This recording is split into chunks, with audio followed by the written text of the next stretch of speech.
2 stroke 4 stroke എഞ്ചിനുകളുടെ വർക്കിങ്ങിനെ പറ്റി നമുക്കെല്ലാവർക്കും അറിയാവുന്നതാണല്ലോ. എന്നാൽ എന്താണ് 6 സ്ട്രോക്ക് എഞ്ചിൻ, ഇതിൻ്റെ വർക്കിംഗ്, ഇതിൻ്റെ ഗുണഗണങ്ങൾ എന്നിവയെല്ലാം നമുക്ക് ഈ എപ്പിസോഡിലൂടെ പരിശോധിക്കാം. So once again welcome back to another brand new episode of പിസ്റ്റൻ്റെ പുതിയൊരു എപ്പിസോഡിലേക്ക് എല്ലാ മാന്യ പ്രേക്ഷകർക്കും സ്വാഗതം. Without any lag, let's keep rolling.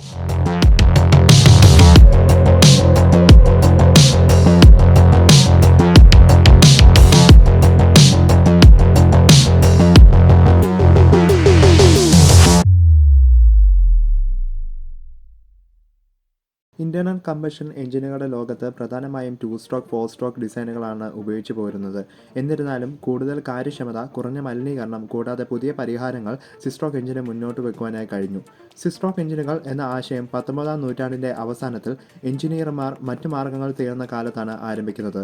2 stroke 4 stroke എഞ്ചിനുകൾ ഫലപ്രദമാണെങ്കിലും കുറഞ്ഞ പാരിസ്ഥിതിക ആഘാതം എന്നിവയൊന്നും അവ വാഗ്ദാനം ചെയ്യുന്നില്ല. 6 സ്ട്രോക്ക് എഞ്ചിനുകളിൽ നഷ്ടപ്പെടുന്ന ചൂട് പിടിച്ചെടുക്കുക എന്നതാണ് പ്രാഥമിക ലക്ഷ്യം. പരമ്പരാഗത 4 സ്ട്രോക്ക് ഓട്ടോ അല്ലെങ്കിൽ ഡീസൽ എഞ്ചിനുകളിൽ നഷ്ടപ്പെടുന്ന അതേ ചൂടാണ് 6 സ്ട്രോക്ക് എഞ്ചിനുകളിൽ ഉപയോഗപ്പെടുത്തുന്നത്. ഈ പാഴായ ഊർജ്ജം ഉപയോഗപ്പെടുത്തുന്നതിലൂടെ ഇവ എഞ്ചിനുകളുടെ ഇന്ധനക്ഷമത വർദ്ധിപ്പിക്കാനും എഞ്ചിൻ കൂളിംഗ് ഫലപ്രദമായി നടത്താനും സാധിക്കുന്നു. 1883 എഞ്ചിനീയർ സാമുവൽ ഗ്രിഫിൻ വികസിപ്പിച്ച ഗ്രിഫിൻ 6 സ്ട്രോക്ക് എഞ്ചിനാണ് ശ്രദ്ധേയമായ ഒരു ഉദാഹരണം. ഗ്രിഫിൻ അങ്ങനെ ഒരു പേറ്റന്റഡ് സ്ലൈഡ് വാൽവും സിംഗിൾ ആക്ടിംഗ് 6 സ്ട്രോക്ക് എഞ്ചിനും അവതരിപ്പിച്ചു. Leonard Dyer 1915 6 stroke water injection engine അവതരിപ്പിച്ചു. ഈ ഡിസൈൻ രണ്ടാമത്തെ പവർ സ്ട്രോക്കിന് വെള്ളം ഉപയോഗിക്കുകയും അതുമൂലം തന്നെ നീരാവി വികാസത്തിൽ നിന്നും അധിക ഊർജ്ജം വേർതിരിച്ചെടുക്കാനും കഴിഞ്ഞു. അതുകൊണ്ട് തന്നെ എക്സ്ട്രാ കൂളിംഗ് സിസ്റ്റം വേണ്ടി വന്നതുമില്ല. 1989 റോജർ ബാജുലാസ് മറ്റൊരു 6 സ്ട്രോക്ക് എഞ്ചിൻ അവതരിപ്പിച്ചു. 2 ചേംബറുകളാണ് ഈ എഞ്ചിന് ഉണ്ടായിരുന്നത്. ഒന്ന് കമ്പഷൻ ചേംബറും ഒന്ന് എയർ പ്രീഹീറ്റിംഗ് ചേംബറും. കമ്പഷൻ ചേംബറിലെ ചൂട് കൊണ്ട് തന്നെ എയർ പ്രീഹീറ്റിംഗ് ചേംബറിൽ ഉണ്ടായിരുന്ന എയർ ചാർജ്, അതായത് അടുത്ത ചാർജിന് ചൂട് ലഭിക്കുകയും ചൂടായ വായു ആയതുകൊണ്ട് തന്നെ ഇന്ധനത്തിൻ്റെ കുത്തിവയ്പ് ചെറിയ രീതിയിൽ തീ പടർത്തുകയും ചെയ്തു. ഇത് എഫിഷ്യൻസി വർദ്ധിപ്പിക്കാനെ കൊണ്ട് സഹായിച്ചു. ഇന്ധന ഉപഭോഗത്തിൽ ഗണ്യമായ കുറവ്, 6 സൈക്കിളുകളിൽ തന്നെ 2 എക്സ്പാൻഷൻ സ്ട്രോക്കുകൾ, ഒന്നിലധികം ഇന്ധന ഉപയോഗശേഷി, മലിനീകരണത്തിൽ ഗണ്യമായ കുറവ് എന്നിവയാണ് ബാജുലാസ് എഞ്ചിൻ അവകാശപ്പെട്ടത്.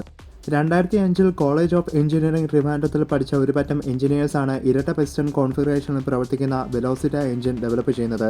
എക്സോസ്റ്റ് സമയത്ത് ശുദ്ധവായു കുത്തിവെക്കുകയും താപം കാരണം ഈ വായു വികസിക്കുകയും ഒരു അധിക സ്ട്രോക്കിനായി പിസ്റ്റൺ താഴേക്ക് നീങ്ങുകയും ചെയ്യുന്നു. ഇന്ധന ഉപഭോഗം 40% വരെ കുറയ്ക്കുവാനായി മെച്ചപ്പെട്ട ഗ്യാസ് സ്കാവഞ്ചിങ് നേടുന്നതിനും വായു മലിനീകരണത്തിൽ ഗണ്യമായ കുറവ് നേടാനും വിവിധ തരം ഇന്ധനങ്ങളുമായി പൊരുത്തപ്പെടുവാനും ഈ ഡിസൈന് സാധിച്ചു. കമ്പഷന് ശേഷം വരുന്ന എക്സോസ്റ്റ് ഗ്യാസിനെ എഞ്ചിൻ സിലിണ്ടറിൽ നിന്ന് നീക്കം ചെയ്യുന്ന രീതിയെയാണ് സ്കാവഞ്ചിങ് എന്നുകൊണ്ട് ഉദ്ദേശിക്കുന്നത്. ഇവിടെ ശുദ്ധമായ വായു ഉപയോഗിച്ച് എക്സോസ്റ്റ് ഗ്യാസിനെ തള്ളി നീക്കുന്ന മാർഗമാണ് സ്വീകരിച്ചിരിക്കുന്നത്. കൊച്ചിയിലെ ചാണയിൽ ക്ലീറ്റസ് അനിൽ വികസിപ്പിച്ച നീക്കാഡോ എഞ്ചിൻ 23% അധിക എഫിഷ്യൻസിയാണ് അവകാശപ്പെടുന്നത്. പരമ്പരാഗത 4 സ്ട്രോക്ക് എഞ്ചിനുകളിൽ താരതമ്യം ചെയ്യുമ്പോൾ കൂടുതൽ ഇന്ധനക്ഷമത, കുറഞ്ഞ മലിനീകരണം എന്നിവയാണ് ഈ ഡിസൈനിന്റെ സവിശേഷതകൾ. 15 വർഷത്തിലേറെയായി വികസിപ്പിച്ച അനിലിന്റെ രൂപകൽപ്പനയിൽ വ്യത്യസ്തമായ സ്ട്രോക്കുകളും വാൽവ് കോൺഫിഗറേഷനും ഉൾപ്പെടുന്നു. മെച്ചപ്പെട്ട പ്രകടനവും കുറഞ്ഞ എമിഷൻസുമാണ് ഈ ഡിസൈൻ വാഗ്ദാനം ചെയ്യുന്നത്. ഇനി 6 സ്ട്രോക്ക് എഞ്ചിൻ്റെ വർക്കിങ്ങിനെ പറ്റി നമുക്കൊന്ന് നോക്കാം. 4 സ്ട്രോക്ക് എഞ്ചിൻ വർക്കിംഗ് അറിയാവുന്നവർക്ക് 6 സ്ട്രോക്കിൻ്റെ വർക്കിംഗ് കൂടുതൽ എളുപ്പത്തിൽ മനസ്സിലാക്കാനെ കൊണ്ട് കഴിയും.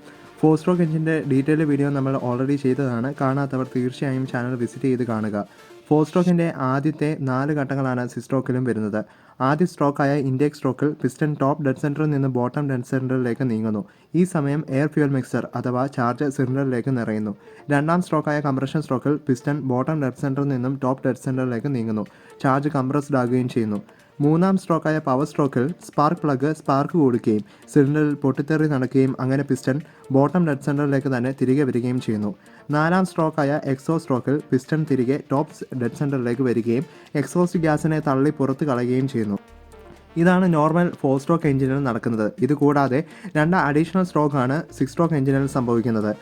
6 സ്ട്രോക്കിൽ അടുത്ത സ്ട്രോക്കിൽ വായു ചേംബറിലേക്ക് നിറയുകയും എഞ്ചിൻ ഓൾറെഡി ചൂടായതുകൊണ്ട് തന്നെ എയറും ചൂടാവുകയും അങ്ങനെ എയർ ആ താപം മൂലം വികസിക്കുകയും എയർ അഥവാ വായു വികസിക്കുന്നത് കൊണ്ട് തന്നെ പിസ്റ്റൺ BDCയിലേക്ക് പോവുകയും അടുത്ത സ്ട്രോക്കിൽ പിസ്റ്റൺ തിരികെ TDCയിലേക്ക് തിരിച്ചു വരികയും അങ്ങനെ ചൂടായ എയർ അഥവാ വായുവിനെ പുറത്തേക്ക് തള്ളിക്കളയുകയും ചെയ്യുന്നു. ഇങ്ങനെ 6 സ്ട്രോക്ക് പൂർത്തിയാകുന്നു. ഇങ്ങനെ ചെയ്യുന്നത് കൊണ്ട് തന്നെ താപത്തിനെ സാധാരണ 4 സ്ട്രോക്ക് എഞ്ചിൻ ഉപയോഗപ്പെടുത്തുന്നതിലും കൂടുതൽ എഫക്റ്റീവായിട്ട് 6 സ്ട്രോക്ക് എഞ്ചിന് ഉപയോഗപ്പെടുത്താൻ കഴിയുന്നു.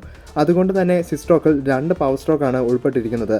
എന്നാൽ മുമ്പ് പറഞ്ഞ ഹയർ മോഡൽ സിസ്ട്രോക്ക് എഞ്ചിനിൽ വായുവിന് പകരം ശുദ്ധജലം 5ാം സ്ട്രോക്കിൽ ഇഞ്ചക്ട് ചെയ്യുന്നു. അങ്ങനെ വെള്ളം ചൂട് മൂലം നീരാവിയാവുകയും വികസിച്ച് അടുത്ത പവർ സ്ട്രോക്ക് നൽകുകയും ചെയ്യുന്നു.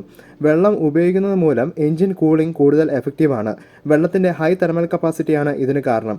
ചൂടായ എഞ്ചിൻ അങ്ങനെ തണുക്കുവാനെ കൊണ്ട് സഹായിക്കുന്നു. ഇതാണ് ബേസിക് സിസ്ട്രോക്ക് എഞ്ചിൻ പ്രവർത്തനം. സിസ്ട്രോക്ക് എഞ്ചിനുകളുടെ വികസനം വെല്ലുവിളികൾ നിറഞ്ഞതാണ്.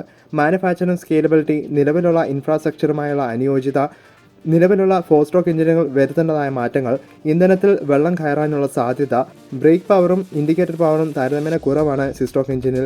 അധിക ഘടകങ്ങൾ കാരണം എഞ്ചിൻ്റെ വലിപ്പം വർദ്ധിക്കുന്നു. സിസ്ട്രോക്ക് എഞ്ചിൻ്റെ നിർമ്മാണ ചെലവ് എന്നിവയാണ് പ്രധാന വെല്ലുവിളികൾ. സിസ്ട്രോക്ക് എഞ്ചിനെ പറ്റിയുള്ള നിങ്ങളുടെ അഭിപ്രായം എന്ത്? ഇത് ഭാവിയിൽ സാധ്യമാണോ? നിങ്ങളുടെ നിർദ്ദേശങ്ങളും അഭിപ്രായങ്ങളും കമൻറ്റായി രേഖപ്പെടുത്തുക. കൂടുതൽ ഇൻട്രസ്റ്റിംഗ് ഓട്ടോമോട്ടീവ് എഞ്ചിനീയറിംഗ് വീഡിയോസിനായി സ്റ്റേ ട്യൂൺ. വീണ്ടും കണ്ടുമുട്ടും വരെ this is piston signing off. By.